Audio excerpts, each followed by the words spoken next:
Holding the workpiece to the lathe in this project is the worm screw mounted to the TORQUATA miniature scroll chuck. This is a really solid way of holding a workpiece, but it does require some extra thickness on your blank if you don't want to have a hole in the bottom of your finished piece. But as we need to turn the tenon onto this blank anyway, this is not going to be an issue for us. If you're new to wood turning and want to know more about different work holding options out there, make sure you subscribe so you don't miss out on our upcoming mini-series all about holding things on the lathe. The majority of the workpiece was turned using a 16mm bowl gouge, which is a must-have for anyone's toolkit.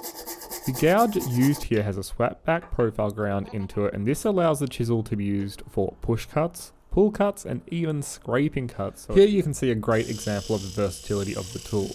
Dane starts with a push cut for clearing the material, then moves onto a scraping cut for smoothing out the bumps, and then moves straight back to a push cut on the outside of the bowl without having to change the tool once. This is the stage where the bowl really starts to take on its own shape, as we can see the internal features now, which makes it easier for us to gauge its overall proportions and lets us focus on getting an aesthetically pleasing shape. A thing that we really love about wood turning is how you might start with an idea of how it will look in your mind, but by the time you're halfway through the project, that vision may have completely changed depending on how the wood is behaving. Now the piece is far from finished, but we're still going to give it a sand and finish the inside while it's easy to hold on the lathe. For the finish, Dane uses two U-Beaut products. E Ultra Shine to cut and polish the workpiece, followed by the SHELLAWAX friction polish to actually finish the piece and seal it all in. E is not really intended to be used as a finish by itself, as it's really more of a cutting compound, and while it might look good right away on the lathe, given time it will fade and it won't stand up to handling the workpieces very well, so it really does need to be sealed with a second product. With the inside finished, we now flip the workpiece and begin working on the bottom.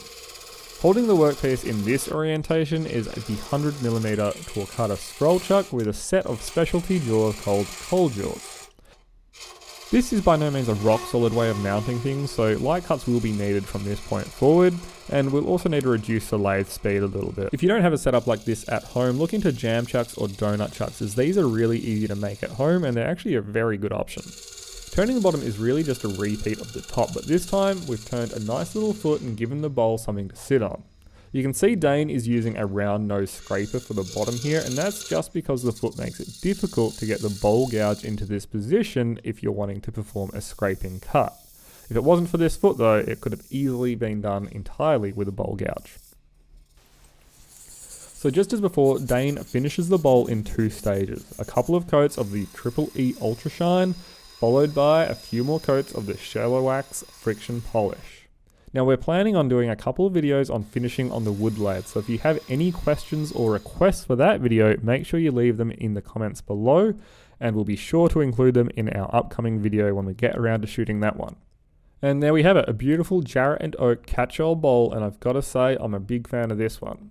If you've liked this video, make sure you hit that thumbs up button, and if you haven't already, also hit that subscribe button so you stay up to date with all of our future videos. If you have any questions or comment about this project, it'll be great to see those down in the comments below, and like always, thanks for watching, and we'll see you next time.